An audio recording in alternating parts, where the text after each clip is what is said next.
जब आप गूगल में कोई भी क्वेरी सर्च करते हैं तो फिर आपको गूगल रिजल्ट्स में ही रिजल्ट्स मुख्तलिफ टाइप्स में नजर आ रहे होते हैं। जब गूगल आपको मल्टीपल टाइप्स की तरह सर्च रिजल्ट्स दिखा रहा होता है तो उसी में से फर्दर एक स्पेसिफिक टाइप होती है जिसे कहा जाता है FAQ, यानी कि फ्रिक्वेंटली आस्क्ड क्वेश्चन, जो कि शो होते हैं आपको पीपल आस्क फॉर सेक्शन में। आप अपने ब्लॉग आर्टिकल्स जब लिखते हैं तो आप गूगल को बताते हैं कि ये वो FAQs हैं जिसको FAQ स्कीमा से अपडेट किया जाता है अपने ब्लॉग पोस्ट में, जिसकी वजह से वो गूगल सर्च रिजल्ट्स में इस स्पेसिफिक सेक्शन में शो होते हैं। तो इस वीडियो को आपने एंड तक देखना है क्योंकि मैं आपको बताने वाला हूं कि कैसे आप अपने ब्लॉग आर्टिकल्स को ऑप्टिमाइज कर सकते हैं, उसमें कौन से प्लगइन्स यूज करने पड़ेंगे जिसकी बेसिस पे आप FAQ स्कीमा क्रिएट कर सकते हैं अपने ब्लॉग पोस्ट पे, जिसके बाद पीपल आल्सो आस्क सेक्शन में आपके उस ब्लॉग पोस्ट का क्वेश्चन आंसर सेशन आने के चांसेस बढ़ जाएंगे। उसके अलावा मैं आपको प्रो टिप भी देने वाला हूं जिससे आप पॉपुलर क्वेश्चन आंसर फाइंड कर सकते हैं अपने टॉपिक से रिलेटेड ही, जो कि आपको अपने ब्लॉग पोस्ट का पार्ट बनाने होंगे। तो अगर आप मुझे पहली बार देख रहे हैं और एक्साइटेड हैं इसी वीडियो के लिए तो चेक कर लें कि आपने YouTube चैनल सब्सक्राइब कर रखा है, Facebook पे पेज फॉलो किया हुआ है और उसके अलावा Instagram पे ही फॉलो कर सकते हैं।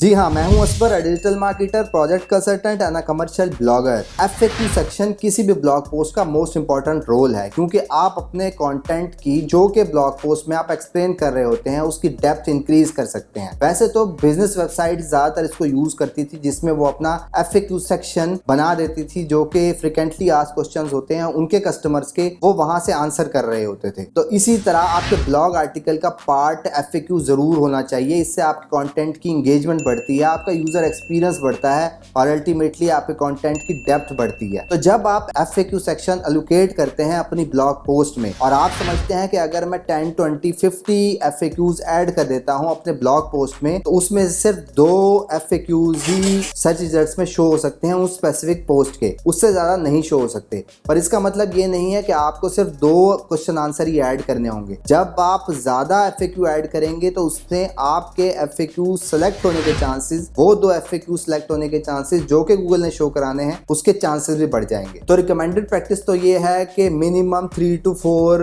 FAQ जरूर होने चाहिए आपके ब्लॉग पोस्ट में उस स्पेसिफिक टॉपिक से रिलेटेड जिसके ऊपर आपने ब्लॉग आर्टिकल क्रिएट कर रखा है। जिस तरह आपकी ब्लॉग पोस्ट को गूगल एनालाइज कर रहा होता है, मुख्तलिफ सेक्शन को मुख्तलिफ तरीके से बिहेव करवा रहा होता है, इसी तरह आपको FAQ स्कीमा की जरूरत पड़ेगी अपने ब्लॉग पोस्ट में, जिसके बाद आप गूगल को कौन से FAQ सेक्शन है जो कि पीपल आल्सो आस्क फॉर में ऐड करने हैं वो स्कीमा समझाएंगे। अब FAQ की डेफिनेशन क्या हो सकती है? FAQ की सिंपल सी डेफिनेशन तो यही है कि व्हाट, व्हेन, वेयर, हाउ से रिलेटेड जितनी भी टर्म्स होती है जिससे आपका क्वेश्चन स्टार्ट होता है वो तमाम की तमाम टर्म्स FAQ में कंक्लूडेड होती हैं। जैसा कि most of the website WordPress based ही होती है तो आज की वीडियो में मैं आपको वर्डप्रेस प्लगइन्स ही बताऊंगा जो कि मोस्ट पॉपुलर प्लगइन्स है जो कि आपको यूज करने चाहिए FAQ स्कीमा क्रिएट करने के लिए। तो स्टेप 1 में आपको प्लगइन सिलेक्ट करने हैं जो कि आपको यूज करने हैं अपने वर्डप्रेस में ही, जिसमें सबसे पॉपुलर प्लगइन आता है रैंक मैथ। इसने स्पेसिफिक FAQ स्कीमा एलोकेट कर रखा है जो कि आप यूज कर सकते हैं अगर आप इस प्लगइन को यूज कर रहे हैं। तो अगर आप रैंक मैथ नहीं यूज कर रहे तो फिर आपको प्लगइन यूज करना चाहिए Gutenberg blocks by Kadence blocks. ये बिल्कुल फ्री प्लगइन है। और अगर आप एलिमेंटर को यूज कर रहे हैं तो एलिमेंटर ने भी अपना FAQ स्कीमा बनाने की ऑप्शन दे रखी है, पर मेरी तरफ से वो रिकमेंडेड नहीं है। उसके अगेंस्ट आप यूज कर सकते हैं अल्टीमेट ब्लॉक्स का FAQ स्कीमा का सेक्शन। तो आज की वीडियो में मैं आपको रैंक मैथ का स्कीमा और प्लस कैडेंस ब्लॉक्स को यूज करते हुए स्कीमा कैसे क्रिएट किया जाता है वो इस वीडियो में स्टेप बाय स्टेप बताऊंगा। उससे पहले आपके लिए एडवाइस ये है कि जब भी आप अपने वर्डप्रेस में कोई भी प्लगइन करते हैं तो फिर आपने उसको सोच समझ के ही इंस्टॉल करना है। इसकी एग्जांपल ऐसी ही है कि आपके वर्डप्रेस की शादी हो रही है किसी और प्लगइन से और अगर आपने वो सही सिलेक्शन के साथ नहीं कर रखा होगा तो फ्यूचर में जब भी आप उस प्लगइन के साथ कोई भी छेड़खानी करेंगे उसके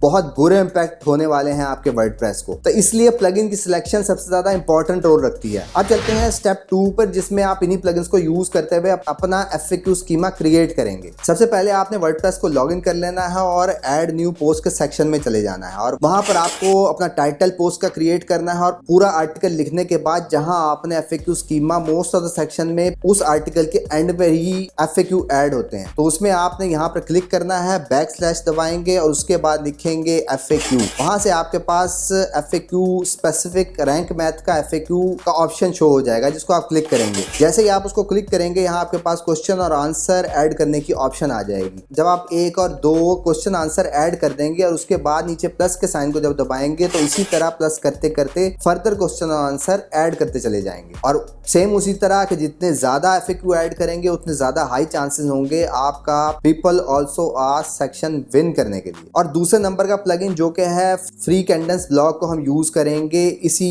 क्वेश्चन आंसर स्कीमा ऐड करने के लिए, जिसके लिए आप सेम वही प्रोसेस ऐड न्यू पोस्ट में जाएंगे और उसके बाद अपने आर्टिकल के नीचे यहाँ ब्लैक स्लैश एंटर करेंगे और वहां पर आपके पास आ जाएगा अकॉर्डियन ब्लॉक जो कि कैडेंस ब्लॉक का ही सेक्शन है। जैसे ही आप उसके ऊपर क्लिक करेंगे तो यहाँ पर आपको ये 4 लेआउट दे देता है जिसमें से जो भी आपके थीम से रिलेटेड है वो आप सिलेक्ट कर सकते हैं, नहीं तो सिंपल कोई भी कलर स्कीम नहीं है आपके ब्लॉग पर अप्लाई हुई तो इस ऑप्शन को सिलेक्ट कर सकते हैं जो कि बिल्कुल प्लेन है, तो मैं इसी को सिलेक्ट कर लेता हूँ। उसके बाद सेम पिछले स्टेप की तरह आप टाइटल और अपना नीचे आंसर ऐड करेंगे और 2 के बाद आप फर्दर प्लस के साइन को दबाते चले जाएंगे जितने भी एफएक्यू आपने आंसर और क्वेश्चन फॉर्म में ऐड करने हैं। अब ये सेटिंग करने के बाद आपको एक और सेटिंग जरूर चेक करनी है जिससे आपको रैप्ड कराना है यही एफएक्यू स्कीमा अपने ब्लॉग पोस्ट के साथ, जिसके लिए इस 3 लाइंस पर आप क्लिक करेंगे और वहां से अकॉर्डियन सेलेक्ट करेंगे और अकॉर्डियन जैसे ही आप सिलेक्ट करेंगे राइट साइड में आपको बहुत सारी ऑप्शन नजर आ जाएंगी जिसमें से आपने बिल्कुल एंड पर स्ट्रक्चर सेटिंग पे चल जाना है और वहां से इस चेकबॉक्स को इनेबल कर देना है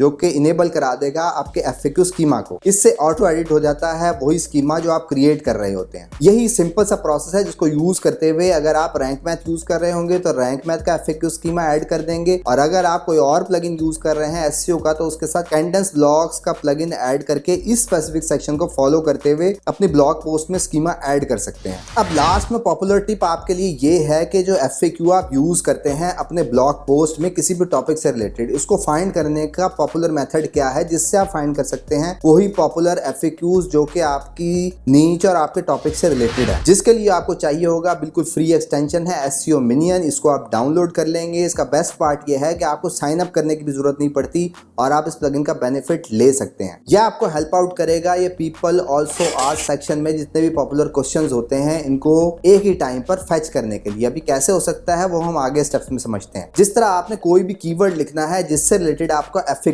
चाहिए, जिस तरह मैं यहाँ गूगल में सर्च कर देता हूँ बेस्ट चीपेस्ट होस्टिंग और जब आपने एसईओ मिनियन का प्लगइन इनेबल कर रखा होगा तो फिर आपको राइट साइड पर ये मिनियन का बॉक्स नजर आ रहा होगा। अब जितने भी एफएक्यूज जिस तरह आप इसको क्लिक करते जाते हैं तो ये फर्दर आगे ओपन होते चले जाते हैं। तो अब आप इनको डाउनलोड करना चाहते हैं कि फर्दर कितना एक्सप्लोर हो रहे हैं। जब आप एक क्वेश्चन को ओपन करते हैं तो फिर उससे रिलेटेड और क्वेश्चंस ओपन हो जाते हैं। अब ये काम 1 बाय 1 करने में आपको मुश्किल ये होती है कि आपको अंदाजा नहीं हो रहा होता पहला क्वेश्चन कौन सा था और उसके बाद वो क्वेश्चन रिपीट हो रहा है या नहीं हो रहा। अब इससे रिलेटेड जितने भी क्वेश्चंस इस टॉपिक से रिलेटेड है उसको आप डाउनलोड करना चाहते हैं, जिसके लिए आप यहाँ क्लिक करेंगे और इसमें आपने PAA लेवल 2 लेवल 3 4 जितने भी डीप लेवल पे आप वो क्वेश्चन एक्सप्लोर करना चाहते हैं यहाँ से वो सिलेक्ट कर देंगे और उसके बाद डाउनलोड पर क्लिक कर देंगे। डाउनलोड करने के बाद आपके पास एक स्प्रेडशीट डाउनलोड हो जाएगी जिसमें ये तमाम क्वेश्चंस जिस भी लेवल पे आपने सिलेक्ट किए थे वो तमाम डाउनलोड होके स्प्रेडशीट में आपको नजर आ रहे होंगे, जिसके अंदर उस क्वेश्चन का टाइटल क्या है, उसका पेरेंट टॉपिक क्या है, उसकी डिस्क्रिप्शन क्या है, उस स्पेसिफिक क्वेश्चन का URL क्या है और उसके बाद जिस आर्टिकल पे वो क्वेश्चन शो हो रहा है उसका URL क्या है। यह आपको तमाम शीट में नजर आ रहा होता है जिसमें आपको